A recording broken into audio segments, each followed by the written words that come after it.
Welcome back to another session on my Caribbean news and Caribbean and Latin American News Now channel. Thank you so much for joining.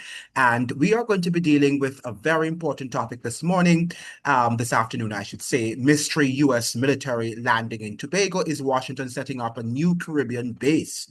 There was a plane that landed in, military plane that is, that landed in Tobago yesterday, I believe, and people, citizens there were complaining that there were huge sounds. It was loud, and they have never been, they've never experienced something of that sort of, occurrence. Now we have mystery U.S. military landing in Tobago has raised major questions across Trinidad and Tobago and the wider Caribbean. Why did U.S. troops land without the chief secretary knowing? Is Washington preparing a new Caribbean base? And why is the explanation changing? In this video, we break down what really happened in Tobago, why the Prime Minister and the are giving different stories, and what this could mean for regional security, Venezuela, and the future of U.S. military operations in the Caribbean. CLANN brings you Caribbean news the mainstream refuses to cover. Now, the Guardian newspaper opened up with the title, Mystery U.S. Military Landing in Tobago Raises Questions, Chief Sec Probing Visit. PM says they were helping with airport, as she normally does. She always concocts a lot of, excuses and lies. Three different explanations from Prime Minister Kamala Persson-Bissessor, airport workers, and Chief Secretary Farley Augustine have raised questions about why United States Air Force C-17A, that's Globemaster 3, landed in Tobago early yesterday morning. The heavy lift military aircraft operating as RCH-661 departed the ANR Robins International Airport at 5:53 a.m. and climbed to 32,000 feet before heading north. Prime Minister Kamala Persson-Bissessor told reporters before heading into Parliament that the aircraft was assisting with activity taking place at the airport. And I quote, "They're helping us with something to do at the airport," unquote, she says. She also confirmed that United States Marines were training locally and stressed that the visit was not tied to any regional escalation. It's not a military force as such. They are not here on the ground. We're not about to launch any campaign against Venezuela, unquote. This is what the Prime Minister of Trinidad and Tobago, Kamala Persson-Bissessor, is intimating or has intimated. The landing of the U.S. Air Force C-17A Globemaster 3 came hours after the top U.S. military official, chairman of the Joint Chiefs of Staff, General Dan Kane, met with Prime Minister Persson-Bissessor on Tuesday at the Diplomatic Center in St. Anne's. Yesterday, Chief Secretary Farley Augustine said he had no advanced knowledge of the aircraft's presence in Tobago and was also asking questions about the mystery landing. And I quote, "I am currently looking into it. I only learned of it in online posting and WhatsApp groups. I wasn't aware of it." So yesterday, I think it was or day before yesterday, Roger Alexander was saying that he was going to actually punish and ask the United States to revoke the visas of citizens, of Trinidadian citizens who are spreading misinformation online. So he's just learning about this very important high-ranking fellow about something online on social media. So why, therefore, are they trying to ban social media when the government is not giving relevant information? That is the question that we need to ask.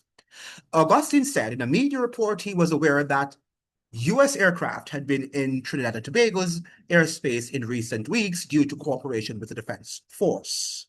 "I know that they have been in Trinidad and Tobago airspace for a while, given the collaboration between the central government and the United States government, but I'm trying to get more details," unquote.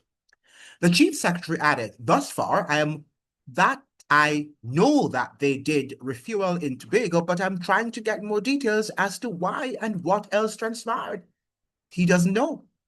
This is incredible that a person at his level does not know what is happening and cannot, provide further details on the matter. So what are citizens to know or ought not to know? But workers inside the airport compound gave a much different account. They told Guardian Media they believe the C-17 delivered an underground tank needed to complete a gas line that was not installed during the terminal redevelopment. Workers were seen inside a cordoned off construction area. So this is what is happening in Trinidad and Tobago, that we see conflicting stories. And it seems to me that we can't get the truth, the full truth, the unadulterated truth from the authorities in Trinidad.